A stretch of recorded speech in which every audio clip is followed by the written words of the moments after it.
there's a huge push in boosting morale when you start to take care of things that have been lingering, things that have been broken for a while, things that people just got used to being broken, and then you fix it. That's a instant boost of morale for the team.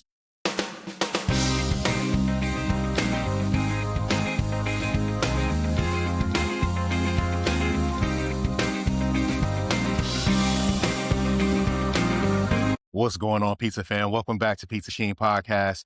It's Friday, so you already know what that means. Takeout tips. We are here to give you 5 minutes of practical advice, free game, something you could take to the shop this week, today, and make an impact. As you know, we just took over West Shore Pizza here in Valrico. We are now on day 5. Took over Monday, so today's day 5. Slowly starting to implement things. Week 1 has been all about just cleaning, shoring up the food safety processes. So we're still hot and heavy in the middle of that. But we've talked before about just making sure you do the self-assessment, and that was the same route that we took here. I had Andy, who's in the back, go through and do, kind of perform the audit, and I followed up and did the audit myself. I used the iAuditor app, safety culture, those are my guys. Use that app, and we were able to quickly identify the areas of need here in the restaurant so that we could find some alignment on what needs to be, what we need to focus on and what needs to be the priorities. Great exercise, so that it couldn't just be me telling everybody here what needs to be done. We all need to be here in a collaborative effort. So when he does the audit and I do the audit and we compare notes, we can have conversations about things that are, the same, and things that are also things that are different. Really? So that was good. Day 2 was really all about, so day 1, I have to take it back. Day 1, we really just cleaned up the oven. We got the edge. So we really wanted to get that cleaned up. We wanted to really just dig into making sure that the pizzas were cooking the right way. Just noticed that there was just some cheese burning, and a little bit of crust burning, and it was at the speed and temperature the oven was at. We shouldn't have been seeing that. So talk to my guy, George Clark from Pizza Solutions, from Restaurant Outfitters. He helped me really, understand what I should be doing. He helped me, learn how to take the oven apart, clean the fingers. We dug all the way in. We were vacuuming it out. We took the whole thing apart on Monday. Pizza started to look great.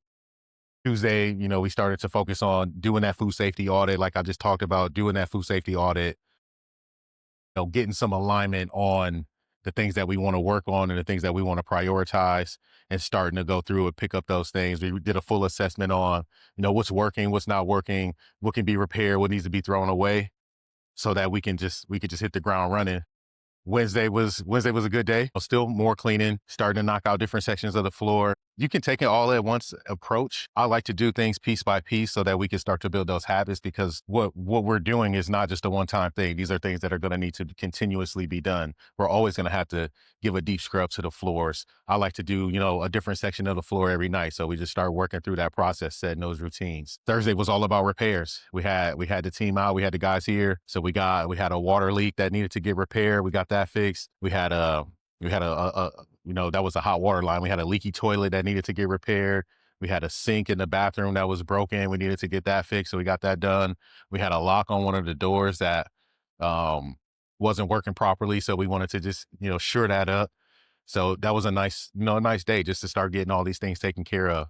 That's really my big lesson for today is when we're talking about into a situation like this, and you really want to get buy-in from its impact without overwhelming everybody, yourself and the staff, with your whole list. And trust me, I got a whole list of things on my phone of things that we want to do, but I have to continuously remind myself, take baby steps, take baby steps, take baby steps, because we're going to be here for a long time. We don't have to do all of these things today.